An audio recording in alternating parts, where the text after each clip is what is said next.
I'll never forget that morning. I was sitting in my favorite chair, the one my wife bought 30 years ago, sipping coffee, listening to the birds outside. And when I tried to stand up, my body just wouldn't cooperate. My legs trembled, my arms shook as I pushed on the armrests, but I couldn't lift myself. It felt like someone had replaced my muscles with wet paper. For a few seconds, I froze, staring at the floor, embarrassed, even though no one was watching. I tried again and again, until finally, with a grunt, I managed to stand. My heart was pounding, my pride was gone, and a thought crossed my mind that I couldn't shake. Is this what getting old feels like? Later that day, my daughter came by to visit. She noticed right away, the way I leaned on the counter, the hesitation in my steps. "Dad, are you okay?" she asked. I smiled, pretending everything was fine. "Just tired," I said. But deep down, I knew something was wrong. That night, as I undressed for bed, I caught my reflection in the mirror, and I barely recognized the man looking back. My arms had thinned, my thighs looked smaller. The muscle tone I once had was fading away. I'd always been strong, worked with my hands, fixed everything around the house, but now, even climbing the stairs left me breathless. I told myself it was just age, just part of the process, but something about that didn't sit right. The next morning, I could barely lift the kettle. That's when fear set in, the kind that creeps into your bones, whispering that maybe this is how it all ends. Not with pain, not with illness, but with weakness. And I wasn't ready for that. Maybe you saw a piece of your own story in mine. Maybe your heart has been whispering for help, too, just waiting for you to listen. Remember, it's never too late to start again. Your heart's been beating for you all your life. Maybe now it's time to beat with you. If this story touched you, give your heart one more gift today. Click that subscribe button and stay with us. Because here, every story is a second chance, and every heartbeat is a reminder you're still alive for a reason. Take care of yourself tonight. And remember, your next heartbeat could be the start of something beautiful.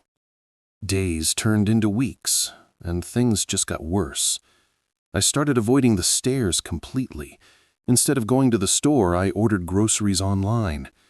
Even my morning walks, the ones that used to clear my mind, became too exhausting. One evening, my neighbor George waved from across the street. I wanted to wave back, but my arm felt heavy, almost numb. He crossed over, concern written all over his face, and said, "You look tired, buddy. Everything okay?" I smiled weakly and said, "Just slowing down, I guess." But the truth? I was scared. The following week, during dinner, my fork slipped from my hand. My wife looked up, eyes wide, and asked, "Are you all right?" I nodded, pretending nothing happened, but inside, I felt broken. When your own hands start failing you, it's not just your muscles that weaken, it's your spirit too. One night, I overheard my wife on the phone with our daughter. Her voice was trembling as she said, "He's not the same anymore. He's losing strength so fast." That sentence hit me like a punch to the gut. That's when I knew I couldn't keep pretending everything was fine. The next morning, I sat on the edge of the bed for a long time, my hands resting on my knees, my head heavy. I whispered to myself, I used to build things, fix things. Now I can't even trust my own body. And that's when I made a decision. I was going to find out what was happening to me, no matter what it took. That day, I booked an appointment with my doctor. The doctor's office was quiet that morning. I sat on the exam table, hands folded, heart pounding. After a few tests, Dr. Miller came in, holding a folder with my results. He looked at me not with pity, but with the kind of honesty that hits deep. "John," he said softly, "you're not sick. You're losing muscle, faster than your body can rebuild it." I frowned. "Isn't that just old age?" I asked. He shook his head. "No, it's something called sarcopenia." He explained that as we age, our muscles naturally weaken, but poor nutrition, low protein, and lack of movement speed it up dramatically. It's not just about being old, it's about the body forgetting how to stay strong inside. He showed me a chart, how muscle loss starts slowly after 50, but after 60, it can spiral out of control if we don't intervene. He said, think of your muscles like a savings account. You've been withdrawing strength for years. Now it's time to make deposits again. I sat there in silence, letting it sink in. It wasn't a disease. It wasn't weakness. It was neglect. Years of thinking I was eating enough, moving enough, living enough. But my body had been quietly starving for the nutrients it needed to stay alive inside. Dr. Miller leaned forward and said, "The good news is you can rebuild muscle at any age. You just need to give your body what it's missing."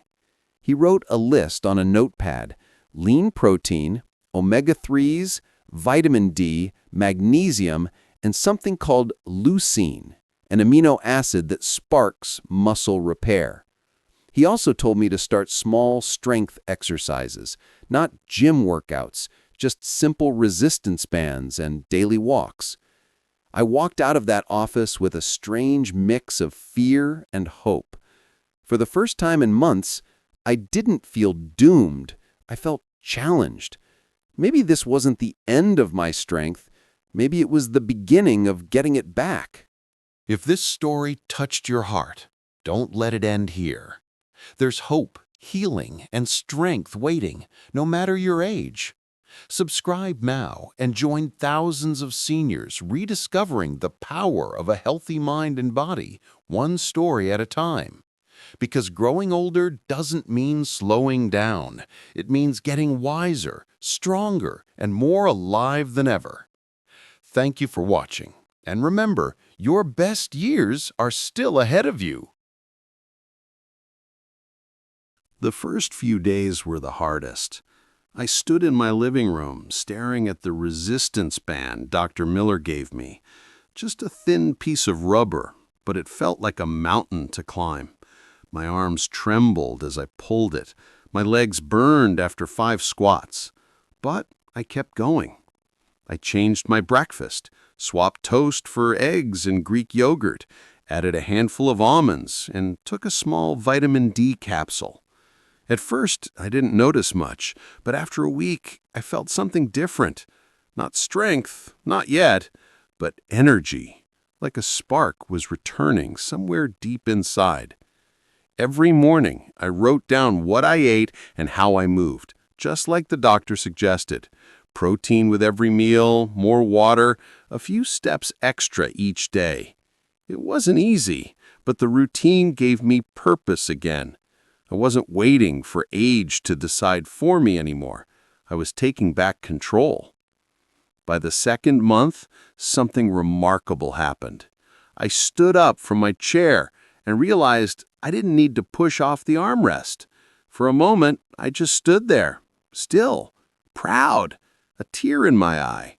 It wasn't just about standing up, it was about standing tall.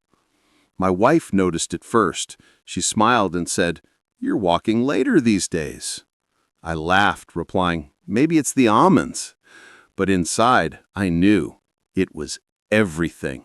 The food, the movement, the mindset. Piece by piece, I was rebuilding the man I thought I'd lost. I began helping around the house again, fixing a broken shelf, mowing the lawn, carrying groceries.